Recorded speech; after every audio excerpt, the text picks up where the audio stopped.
يا أهلا بكل اللي بيتابعونا.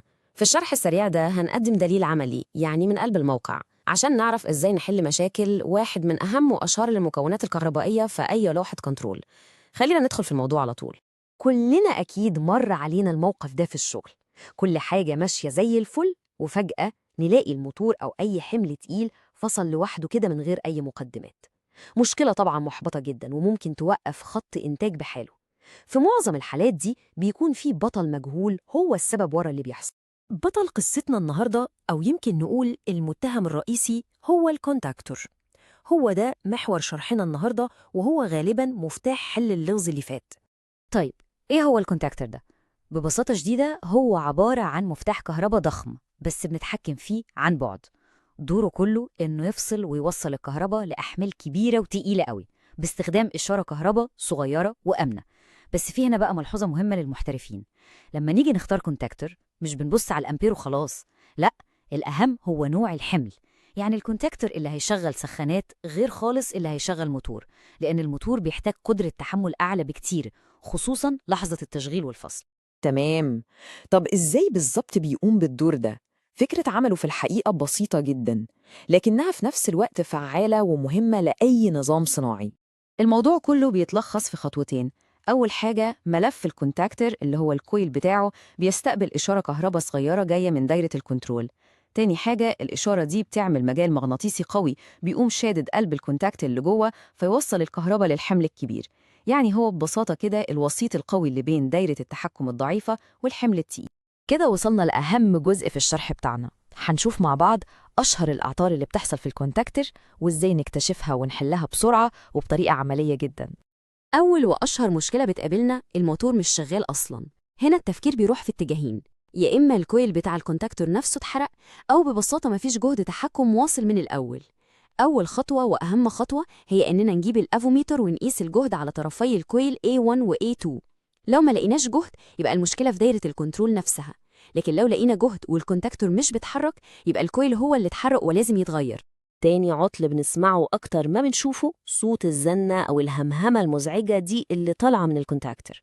الصوت ده غالبا بيقول حاجة من اتنين، يا إما الجهد اللي واصل للكويل ضعيف فمش قادر يقفل القلب الحديدي كويس، أو إن القلب الحديدي نفسه عليه أتربة أو رواسب بتمنعه يقفل صح. والحل هنا بسيط، نتأكد من قيمة الجهد وننظف الكونتاكتور كويس أوي. نيجي بقى لواحد من أخطر الأعطال اللي ممكن تحصل، الكونتاكتور ماسك أو ملقط، يعني مش عايز يفصل حتى بعد ما فصلنا عنه إشارة الكنترول. الحالة دي معناها إن في كارثة صغيرة حصلت جوه الكونتاكتور، نقاط التوصيل بتاعته ساحت ولحمت في بعضها، وغالبا ده بيحصل بسبب تيار عالي جدا أو حمل زاد فجأة. المشكلة هنا إننا فقدنا أي سيطرة على الحمل، ولما نوصل للحالة دي في حل واحد بس، مفيش أي بديل تاني. نغير الكونتاكتور ومش نستنى لبكرة، لا، فوراً. أي تأخير معناه أن الحمل ده هيفضل شغال من غير تحكم وممكن يدمر نفسه أو لا قدر الله يسبب حريق. في عالم الكهرباء السلامة دايماً ليها الأولوية المطلقة قبل أي محاولة للتصليح. العطل الرابع هو السخونة الزايدة. لما نلمس جسم الكونتاكتور ونلاقيه سخن قوي زيادة عن اللزوم ده يعتبر مؤشر خطر.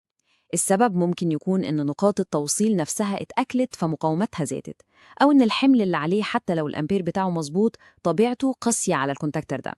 المواتير مثلا بتسحب تيار عالي جدا في البداية وبتعمل شرارة قوية عند الفصل، وده بيسخن النقاط أكتر بكتير من السخانات. هنا لازم نراجع قيمة ونوع الحمل ونتأكد إن قدرة الكونتاكتور مناسبة ليه فعلا. كل الأعطال اللي اتكلمنا عنها دي ليها حلول مباشرة، لكن الأهم من حل المشكلة هو إننا نفهم إيه السبب الجذري اللي خلاها تحصل من الأساس عشان نمنع تكرارها. طيب، كل الأعطال دي هل هي مجرد صدفة؟ هل الكونتاكتورات بطبيعتها ضعيفة وبتبوظ بسرعة؟ ولا في عدو مشترك كده مستخبي ورا الكواليس هو اللي بيسبب أغلب المشاكل دي؟ الإجابة موجودة في الرقم ده، 80%. تخيلوا معايا 8 من كل 10 كونتاكتورات بتبوظ مش بيكون بسبب عيب في الكونتاكتور نفسه، لكن بسبب عاملين 2 بس بيتكرروا في كل المواقع تقريباً.